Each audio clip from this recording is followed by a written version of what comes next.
Bonsoir à tous. Un nouvel accident qui inquiète les défenseurs de la faune sauvage.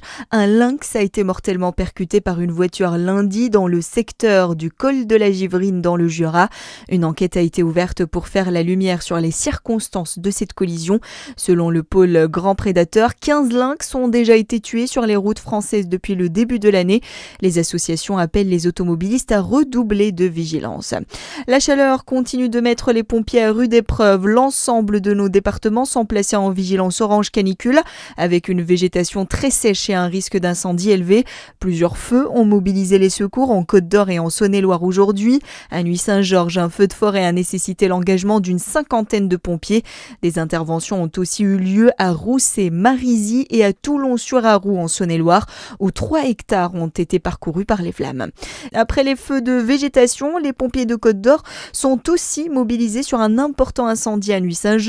Un entrepôt du garage Mercedes d'environ 3000 m² était en flammes depuis le début d'après-midi. Une épaisse fumée noire était visible à l'entrée de la ville. Près de 44 pompiers et 17 véhicules ont été engagés.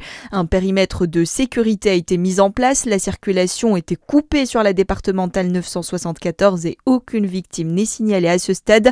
Le feu a été maîtrisé. Dans le reste de l'actualité, le calendrier judiciaire se précise pour Marine Le Pen. La Cour de cassation indique qu'elle pourrait se prononcer au plus tard début avril 2027 sur la condamnation en appel de la chef de file des députés RN pour détournement de fonds publics.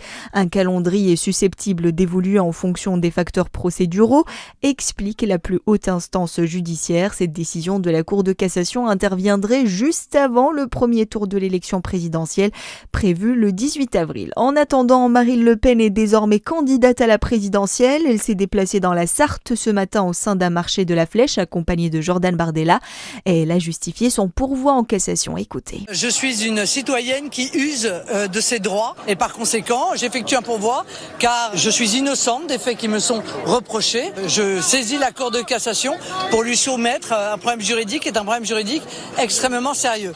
La Cour d'appel a dit « Je rends aux électeurs leur liberté de vote ». Je n'en attendais pas moins. Voilà. Pour le reste, ça fait 10 ans que les Français entendent parler de cette affaire. Je pense qu'ils sont au courant des tenants et des aboutissants. Je pense qu'ils savent pertinemment que les faits qui nous sont reprochés ne méritent en aucun cas une condamnation pénale. Et c'est ce que j'irai défendre devant la Cour de cassation le moment venu. Un déplacement chahuté pour Marine Le Pen qui a été accueilli par un concert de casseroles.